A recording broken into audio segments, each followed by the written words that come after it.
Dignitaries on the dais, members of the faculty, dear students, ladies and gentlemen. Good morning to all. Namaste. At the outset, I have to convey my apologies, my sincere regrets for not having been physically available over there. I had, though very much desired to be so, but it thus happened that an important high-level meeting of the government has come up precisely at the same time around 10:30 a.m. on Wednesday, and that has held me back. But I must say that I am going to miss you all much more than you all would possibly miss me. आज का वर्ष सन 2023 का वर्ष भारत के लिए एक महत्वपूर्ण वर्ष है, इसलिए भी कि इस वर्ष भारत G20 की मेज़बानी कर रहा है, और विशेष तौर पर इसलिए कि एक ऐसे समय में जब देश के प्रधानमंत्री के और नहीं श्री नरेंद्र मोदी हैं, the longest serving head of government for almost 23 years now, first as Chief Minister, then as Prime Minister, and at the same time also one of the longest serving heads of government in the world today. If you see how many Prime Ministers have changed in 10 Downing Street in UK, how many presidents have changed at the White House in Washington, and therefore one can reasonably say that Prime Minister Modi has given a model of governance which is sustainable, which defies the principle of diminishing returns and which grows stronger with each new challenge. And therefore, the point to ponder in the context of today's meeting is what is the correlation or the interrelationship between the Modi governance of 2023 and the youth of 2023. यदि आप याद करें कि प्रधानमंत्री बनने के तुरंत बाद जो मोदी जी का पहला भाषण था, उसमें उन्होंने एक बात उल्लेखनीय कही थी. उन्होंने कहा था ये सरकार गरीब को समर्पित होगी, उन वर्गों को जो कहीं ना कहीं पिछली सरकारों की प्राथमिकता से छूट गए, मुख्य धारा से पीछे रह गए, महिलाओं को, युवाओं को. और इस प्रकार हमने देखा एक के बाद एक ऐसे फैसले लिए गए जो युवाओं पर केंद्रित थे, जो युवाओं की प्राथमिकता को ध्यान में रख के किए गए, क्योंकि इस देश में युवाओं की प्रतिभा की कभी कमी नहीं थी. अब ये तीसरी पीढ़ी जा रही है आज़ादी के बाद. एक आज़ादी के समय की पीढ़ी, उसके बाद फर्स्ट जनरेशन, पोस्ट इंडिया में नाउ थर्ड जनरेशन. लेकिन उस समय भी जब देश आज़ाद हुआ, आप ज़रा कल्पना करिए, सारा भाई ने स्वप्न देखा था अंतरिक्ष का, और व्यवस्थाएं इतनी कमज़ोर थी हमारी कि बाईसाइकिल के कैरियर पर वो लॉन्चर लेकर के जाते थे. और होमी भाभा ने जब दुनिया के आगे ये घोषणा की कि मैं हिंदुस्तान में एक न्यूक्लियर प्रोग्राम शुरू करने वाला हूँ, the nuclear programme is going to be dedicated to peaceful purposes, I am sure nobody would have trusted him, because Hiroshima Nagasaki had just happened about 7-8 years ago, but today we stand vindicated. कहने का तात्पर्य ये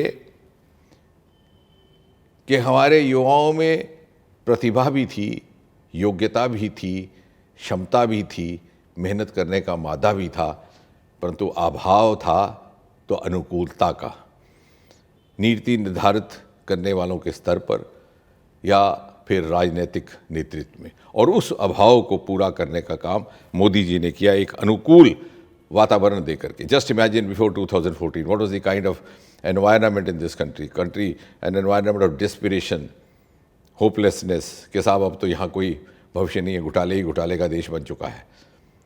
And on the evening of 26 May 2014, when Modi ji was sworn in as Prime Minister, I wrote a small piece.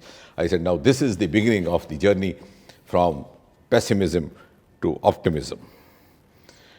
और इसलिए जब मोदी जी ने कहा कि मेरी सरकार युवाओं पर केंद्रित होगी, समाज के हर वर्ग पर केंद्रित होगी, मैं नहीं जानता कितने लोगों ने उस बात को बड़ी संजीदगी से लिया होगा उस दिन, क्योंकि भारतीय नागरिक के दिमाग में एक सिनिसिज्म आ चुका था कि साहब नेता आते हैं, भाषण करते हैं, फिर शाम तक भूल जाते हैं सुबह क्या भाषण किया था, और जनता भी बहुत ज़्यादा संजीदगी से नहीं लेती. लेकिन today when you look back, आज 9 साल पूरे होने वाले हैं मोदी जी के कार्यकाल के, you can reasonably say with evidence that Modi ji has walked the talk and also led his team to walk the talk. And since as students of science we are taught not to speak without evidence, just recall प्रधानमंत्री बनने के तुरंत बाद लगभग 2-3 महीनों के भीतर जो पहला निर्णय लिया गया था युवाओं को लेकर के, अंग्रेज़ों के समय से चली आ रही एक कुरीति थी, अपने दस्तावेज, अपने सर्टिफिकेट गेस्टेड अफसर से अटेस्ट करवाए जाए। मोदी जी ने उसे समाप्त कर दिया और एक संदेश दिया देश भर में कि एक ऐसी सरकार आई है, एक नए प्रधानमंत्री के नेतृत्व में, जिसमें इतनी क्षमता है कि वो अपने देश के नौजवानों पर भरोसा कर सके। Government which has the capacity to trust the youth of this country. फिर उसके कुछ ही महीने के बाद उन्होंने लाल किले से आह्वान किया कि ऐसा नहीं हो सकता कि सरकारी पदों की नियुक्तियों में इंटरव्यू समाप्त कर दिया जाए, ताकि पक्षपात, भेदभाव की कोई शिकायत ना रहे। और डीओपीटी ने एक प्रक्रिया चलाकर ऐसा किया, so that everybody has a level playing field regardless of the socio economic background. पारदर्शिता लाने के लिए, जवाबदेही लाने के लिए टेक्नोलॉजी का भरपूर इस्तेमाल किया गया। और पारदर्शिता रहे, न्यायपूर्वक व्यवस्था रहे, उसके अनिवार्य है कि ग्रीवेंस का, शिकायत का निवारण समयबद्ध तरीके से हो। ग्रीवेंस सेल को सीपी ग्राम में कन्वर्ट कर दिया गया, ऑनलाइन कर दिया गया, समयबद्ध तरीके से निवारण होने लगेगा। जहाँ 2014 से पहले भारत सरकार के खिलाफ पूरे एक वर्ष में मात्र 2 लाख शिकायतें आया करती थी, आज बढ़ करके उनकी संख्या साल में 20 लाख हो गई। जब ये बात मैंने मीडिया के कुछ मित्रों के आगे रखी तो किसी ने व्यंग किया कि कहीं ऐसा तो नहीं कि मोदी सरकार के खिलाफ शिकायतों की संख्या बढ़ गई हो।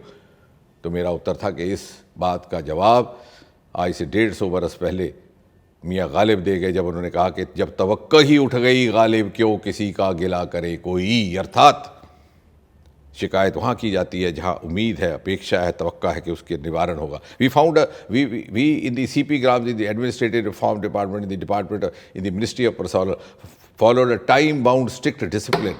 Every week we were monitoring and we were disposing of nearly 95 to 99% grievances। और उसके बाद शिकायतकर्ता के साथ एक अधिकारी टेलीफोन पर बातचीत भी करता। इसी प्रकार मोदी जी ने हाल ही में रोज़गार मेला का क्रम शुरू किया। 10 लाख सरकारी नौकरियां देने का अपने देशवासियों से वादा किया। बल्क प्रमोशंस हुई।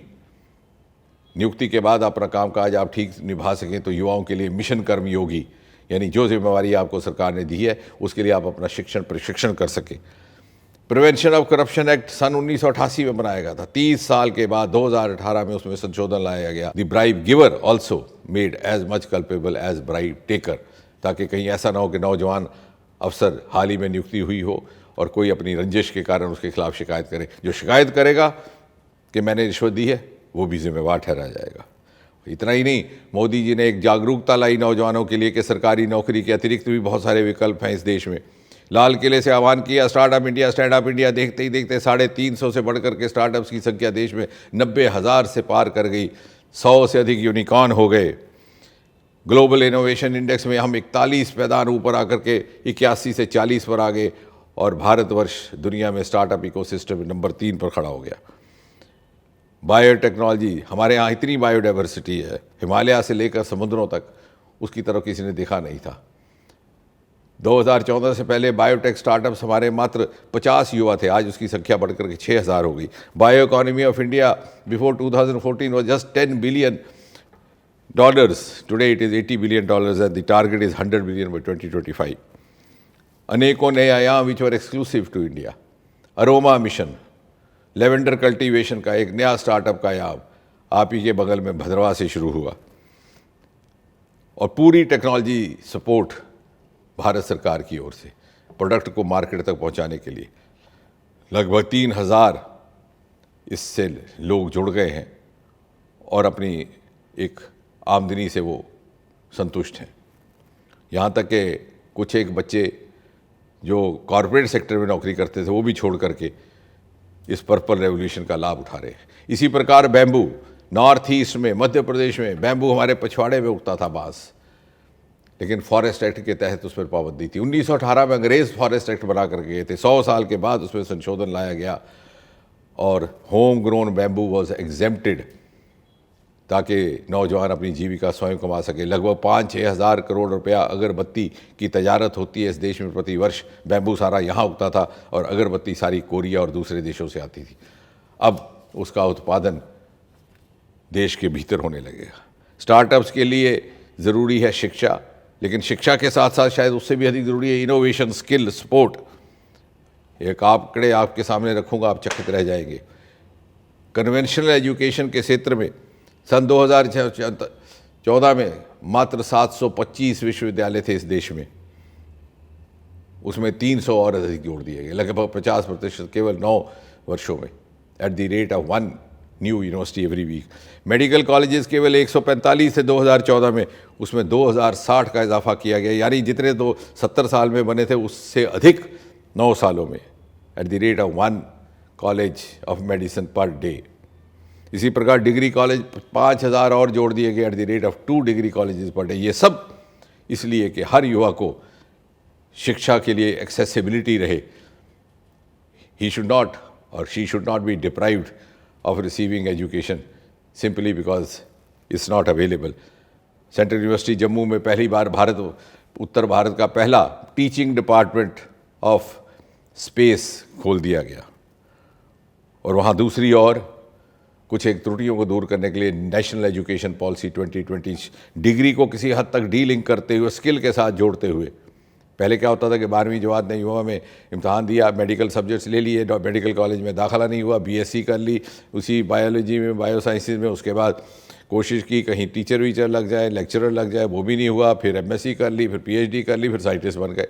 लेकिन यहाँ पर आपको मोहलत रहेगी, एग्जिट एंट्री, आप अपने सब्जेक्ट बदल सकते हैं, सब्जेक्ट कंबाइन कर सकते हैं, अपने एप्टीट्यूड के मुताबिक अपनी लाइन बदल सकते हैं, ताकि आपके स्किल को, आपके एप्टीट्यूड को पूरा एक्सप्रेशन मिले। ड्रोन्स एक नया क्षेत्र नौजवानों के लिए, पाबंदी थी, केवल आईआईटी के परिसर में उसका प्रयोग हो सकता था।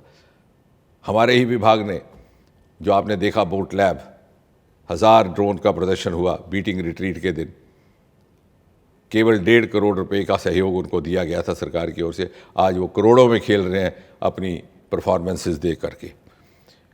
अंतरिक्ष का विभाग गोपनीयता में काम करता था, मोदी जी ने उसको खोल दिया फॉर प्राइवेट प्लेयर्स।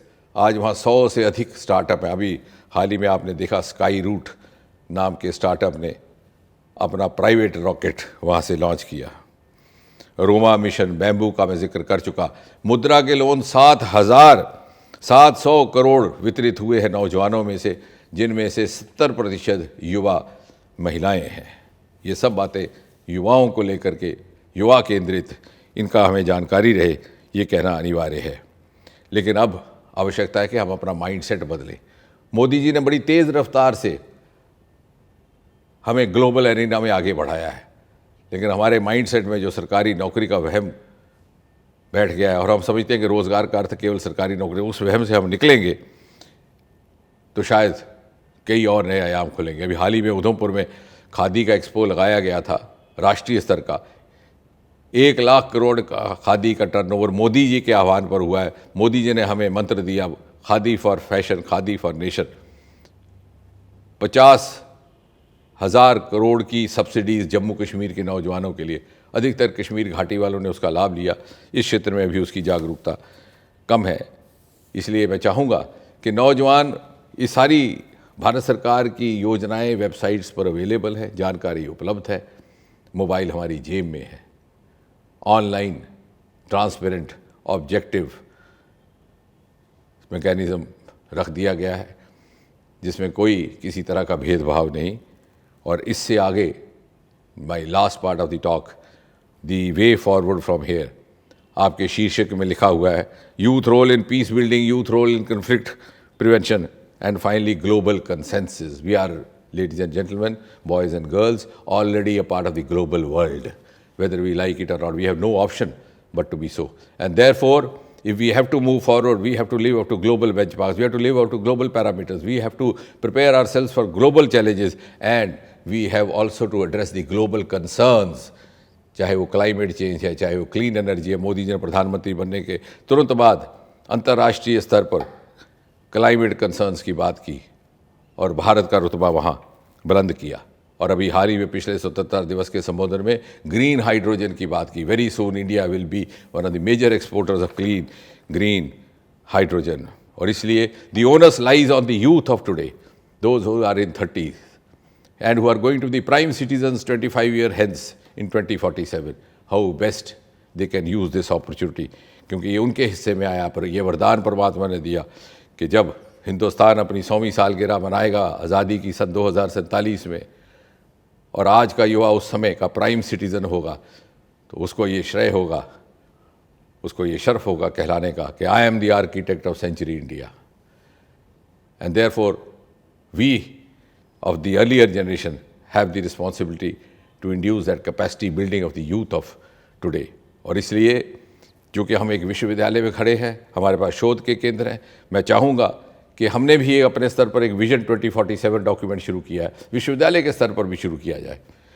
और ये काम इतना आसान नहीं है जितना हम समझते हैं, क्योंकि we tend to look at 2047 through the prism of 2023 which is not true at all. We need to have scientific indices, क्योंकि जो 25 वर्ष के बाद होना है शायद हम उसका भी गुमान और कल्पना भी नहीं कर सकते। उसका सबसे आसान तरीका मेरी बात समझने का, you go back 25 years to 1998, just imagine what was new that day and what is, where does that exist today. For example 1998 में बड़ा एक प्रसिद्ध कंज्यूमर आइटम था VCR, video recorder, video cassette, कहाँ गए वो आज।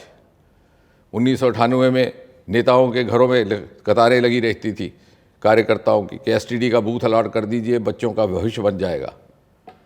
लेकिन जब तक बच्चे परवान चढ़े STD बूथ बंद हो गए।